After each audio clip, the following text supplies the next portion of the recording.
WNST into this. Brian Baldinger is here. He's the hardest man. You are slippery, Baldinger, man. You're going from Hawaii with turtles to Latin America, from the Super Bowl to South America. And I finally pinned you. It took me a month. I figured you'd be out celebrating this Eagles championship like the last time I saw you in Minnesota.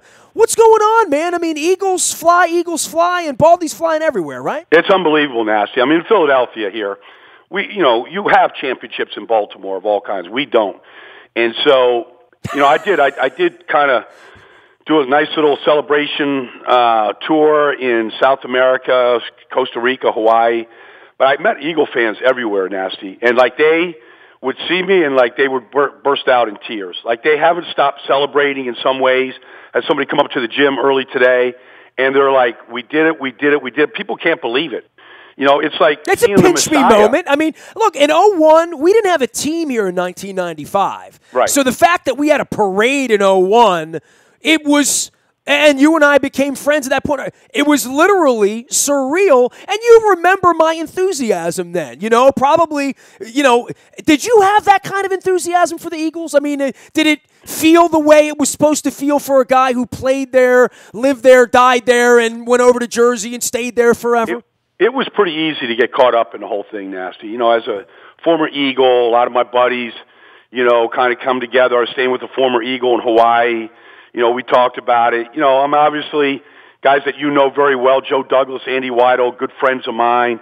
Heck, they spent their summer in my backyard, eating steaks and drinking beers and talking football for a good portion of the summer. And so I was very, very happy for those guys because I know it's just how hard they worked and grinded, to put that locker room together. And so I felt like I was touched by it in a lot of different ways, but you can't, people can say whatever they want about Eagle fans. It's the joy that they felt and still feel, and the glue that kept families together on watching the Eagles on Sundays over the last 50 and 60 years, that was real, and that was really kind of fun to see. All right, so highlight moment for you. I mean, we're talking about a close football game, the Philly special, all of that stuff. Give me your view of it. Where are you sitting? Where are you working? Are you playing? Are you wearing an Eagles hat? I don't even know where you were game day. Actually, dude, I didn't even have you on Super Bowl week. I lost track of you on that Wednesday morning when I was sick as a dog. I never saw you again. I mean, Eskin's running around, Lombardo, all these, all of your guys from the Fanatic were 20 feet away all week. And I mean, I really did feel good for your people, and I didn't experience any of the hobos and the jerks that I have up in Philadelphia over the years in the upper deck. I attended the team party. Baldy, we went all night. I left the team party and went straight to the airport and flew home, sort of, Diddy style, that night. So I had a good time, and obviously going back to Jimmy Schwartz and so many of the people I know. Yeah. I'm taking selfies with Trout at 2:30 in the morning at the team. I mean, it was a hootenanny, but where were you, man? What happened to you? I didn't see you in the afternoon. No, I was there through Saturday, Nasty. Then I had a couple of promotions back here in Philadelphia that I came back for, and so I was right here in the city, and amongst a real boisterous crowd. And look, it was a different kind of game, Nasty. I mean, I can't remember really a football game, much less a Super Bowl game, where you could not leave the game. You really could not get up and move because the ball never stopped moving. And the game never, ever had a slow moment in it. Even when the Patriots were down 15-3, there was never a slow second in that game. Obviously, with Brady's comeback the year before, you knew that they were going to keep firing and that they would, eventually find Gronk in the third quarter and march right down the field. But, that game, in the history of pro football, that game produced more yards, offensive yards, than any game that's ever been played. And, these were two good defenses. And, it looked like there was no defense being played. But that's because the precision of the quarterbacks was just that good throughout the day. And I said that if the Eagles were going to win, Nick Foles was going to have to be the MVP. Now, I said that almost as a cliche, but he was the MVP somehow. He made, usually if you get a quarterback in that type of a game to make 5 throws that you want to bump right to your resume reel, that's what it takes. But I lost track at 10.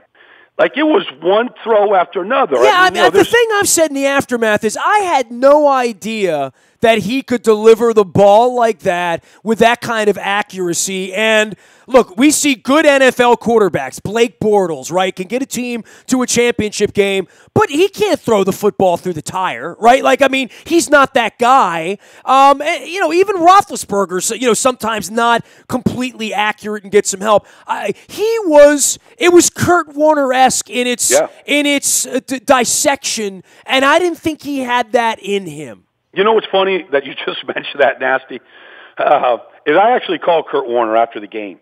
Not directly, but I don't know, a day later, maybe 2 days later, I called Kurt after I watched it for the second or third time. And I just said to Kurt, I asked him point blank, how did he do this?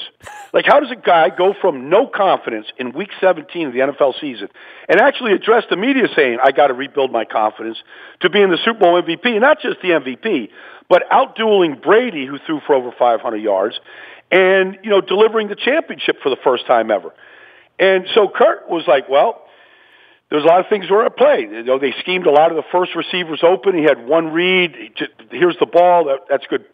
They had some RPOs. They had some screens, all these different things. But that was Kurt Warner-like. It was a Kurt Warner performance. And like I said, there was at least 10 throws. Corey Clement in the back of the end zone, Alshon Jeffrey on the sideline, Zach Ertz on 4th and 1 at the 45 with 6 minutes to go in the game. There was one pinpoint throw after another that you think, how many guys could do this? Can Aaron Rodgers do this? Can Tom Brady do this? Who could do this? And it was Nick Foles who did it. He is Brian Baldinger. He's got Baldy's breakdowns out on Twitter and all over the web. You have embraced the Twitter life, have you not, Baldinger? People love the Baldy's breakdowns, and certainly in the aftermath of the Super Bowl, there was plenty for you to break down. At Baldy NFL, hashtag Baldy breakdowns. They started doing it this year, Nasty, and I actually was at NFL Network a couple weeks ago, and I was speaking with the president, and I just told him, I said, I think that there's a huge void between what fans really want and what they're getting, whether it's TV, whether it's the internet. I just think there's a big void about the game of football, how complex it is, what you're missing, what you need to see, the superstars of the game and why they're superstars, why plays work, don't work.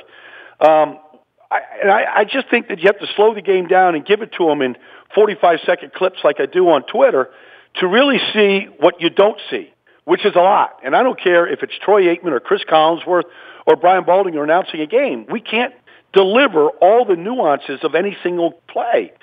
And you could do that on Twitter. And I found it was a great vehicle, and I loved igniting some wars on there and let the fans go back and forth and let them decide, was this a holding call? Was this a great play? Have you seen this design before? Let them sort of chat about it. And it became a really good forum that really caught fire. And I'm doing it now through the off season, and I'm going to do a lot more next year. Did you live it up with the Philadelphia thing? Did you have as much fun as you could possibly squeeze out of it on a personal level? Because that's the closest you're going to come to winning a Super Bowl. That was your Super Bowl, right? Yeah, look, I don't have to be careful. I can still be a fan, Nasty. But, I am an analyst, and I try to treat all 32 teams the same. I do have, personal interest, on that particular team. I did their preseason games for 5 years. I've been in that building a lot. I know all those people. I was around when Howie got banished to the other side of the room, and, when Joe Douglas and Andy Weidel came in. I was very happy for them. So, I'm close to a lot of people. So, but I was just thrilled for fans. So my next door neighbor, Nasty, you've met him, Joe. He's from Italy. He didn't know if the ball was pumped or stuffed when he came here. That guy was doing backflips, over the Eagles. He trained his dog to hate the Cowboys, and so when you mentioned the word Cowboys, the dog went berserk. Because he thought that's what it was to be an Eagle fan, to hate the Cowboys. So, just so many different layers and levels. It's been a lot of fun. Yeah, you didn't tell him you played for the Cowboys and you were his neighbor, right? He did know that, but his dog was trained before he was my neighbor, Nasty. Brian Baldinger's here. You can find him out on Twitter, Balding NFL, and anywhere the NFL Network is served, and up at Philadelphia Sports Radio. But hey, I would say for this offseason, for the Ravens, I want to at least get your thoughts on that because you do cover all 32 teams. I've been to the Combine. We're waiting on free agency next week. Waiting on where Ryan Jensen and some other players are going to be and what's going to happen with Jeremy Maclin, who I know you're also close with from the Philadelphia days. Boy, the Maclin thing didn't work out here. I mean, it feels like that's the first domino to fall here, is that he's going to get cut here. Well, I was in Baltimore the day that he signed at whatever that was, OTA, whatever it was that day. So I remember seeing Jeremy, and I remember seeing, Marty Morningweg and how thrilled he was to be able to get him. And, it looked like you were building, a receiving core with Wallace and Perriman and, some others, and it just never really did materialize. What we don't know, Nasty, and I'm not putting this on Macklin, but, Joe doesn't have any kind of an off-season. No off-season, no training camp, nothing. I know there are days for a fact that it's hard to get out of bed. I mean, I don't think Joe knew what he was going to feel like day to day throughout that season.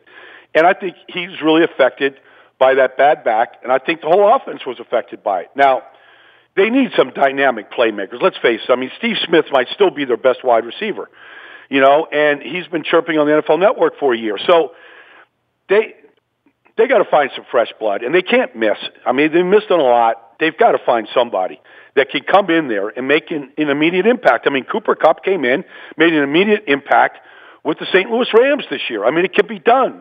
But I think they need a fresh young blood. I mean, look, Anquan Boldin is the best free agent wide receiver you guys ever signed. And Joe immediately trusted him. They had an unbelievable offseason together. And, he was long in the tooth when he got there to Baltimore, but he was an impactful player when he came to Baltimore. Whether it's free agency or the draft, they've got to start realizing that you can't go up against Pittsburgh and their firepower and think that you can beat that team. I know they scored 35 points, whatever it was, on a Sunday night, and it wasn't enough, but that team's got firepower. So you're going to have to start measuring yourself against that team a little bit better than they do. Well, what does that mean when, Ozzie and Eric and John, and they've had this succession plan, and John has now survived not making the playoffs 4 out of 5 years? That might not have happened anywhere else. Ozzie's the only person that's ever picked a football player here. And I do sense that all heads are down here over the next 8 weeks. This is the last pick that Ozzie's going to make. At least we believe that, the last set of picks that, we're very far removed from Ray Lewis and John Ogden and Peter Boulware and Ed Reed and Terrell Suggs and all of those sort of miraculous things. And the things that are sticking are more Matt Elam and Brashad Perryman and Sergio Kindle and those kinds of picks, and even Kamalea Correa and some of these guys that haven't gotten onto the field.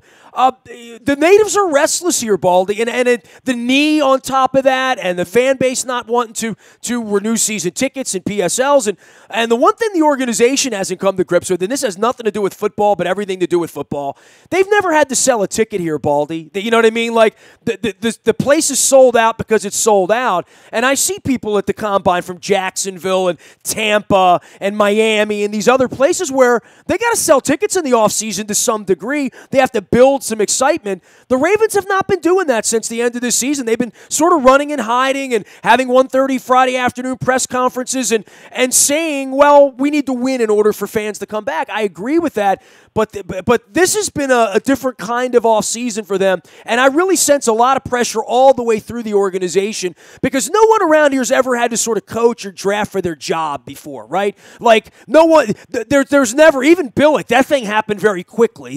That wasn't this long drawn out, we're going to be firing people. We're now getting to the point here where a 4-12 this year in a bad draft would really rock the boat around here in a big way. Well, I don't think I don't think many are going to survive a 4-12 season. I don't know none of us know what's going to happen, but they need, there's no quick fixes in this business, but they need a turnaround, a real turnaround. I mean, they got to come out and, the fans need to see a better product. That's really what it comes down to. They need to see a better product, Nasty. And I said, on air throughout the offseason at NFL Network that the Ravens' plan, I mean, to me, now it might have been different in the back rooms and all the chats and discussions they had. To me, their plan was to build up on defense, load up on defense. The draft picks were loaded up on defense. The free agents were loaded up on defense. Tony Jefferson, Eric Weddle. I mean, it was all defense.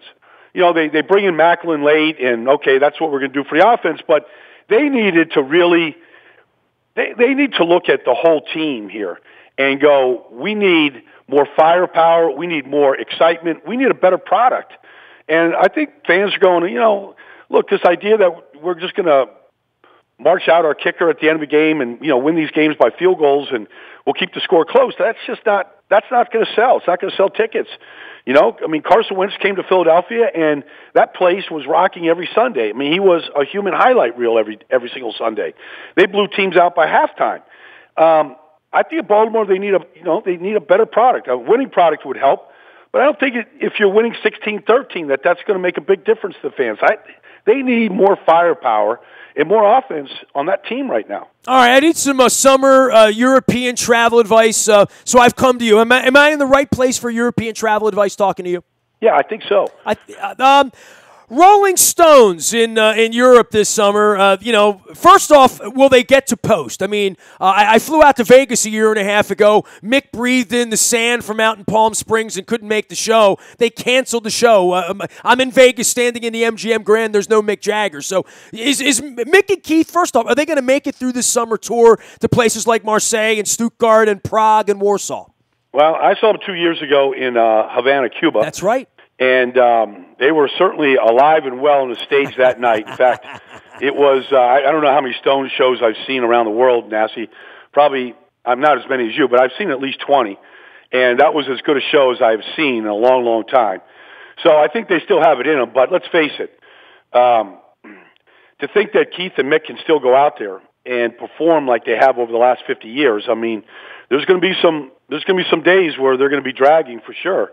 But they do feed off the crowd. They do feed off the energy.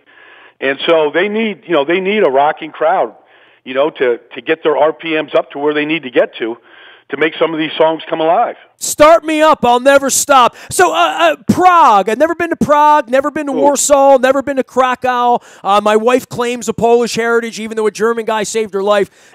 Give me some Eastern European advice here on whether I should avoid Prague or not. Prague, you have to go to Prague.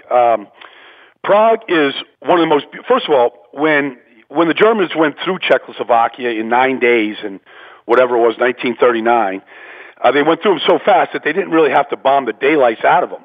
And so a lot of those steeples and temples and buildings are alive and well in Prague, and the bridges and the Danube. It's a beautiful, beautiful city. It lights up at night, unlike almost any other European capital.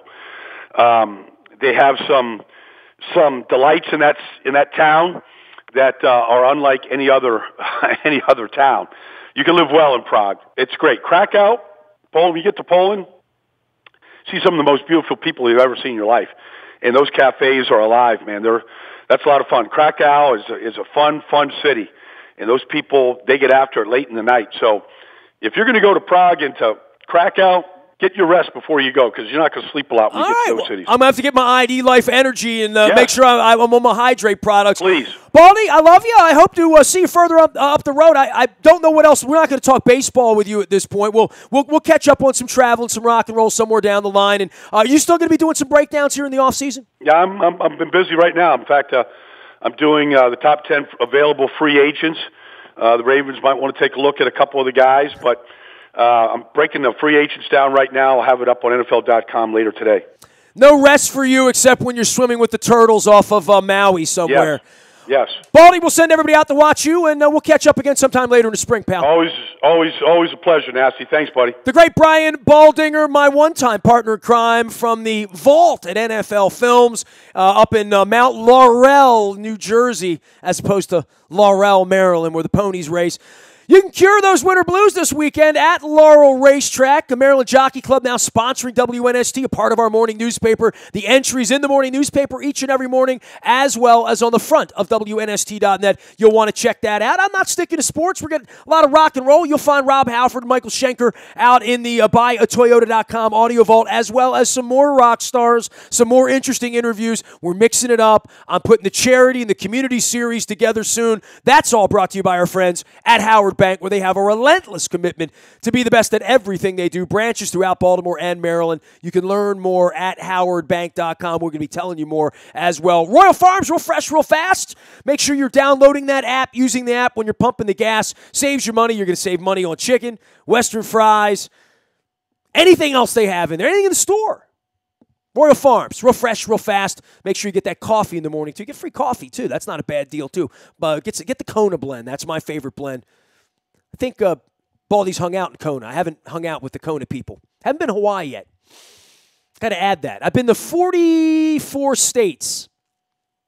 I'm going to try to add Iowa, North Dakota, and South Dakota soon. Got to take the travel dog with me to Mount Rushmore. Nasty at WNST.net finds me. Facebook, Twitter, LinkedIn, Snapchat, Instagram, streaming live on our Facebook Live, as well as our YouTube WNSTV channel. Any breaking news comes to you first on the WNST Tech Service. It's all brought to you by Coons Ford Security Boulevard. Dennis will be here on Thursday from 3 until 5, getting you ready for the weekend and getting you ready for the draft. No one loves the draft more than Dennis Colatzos.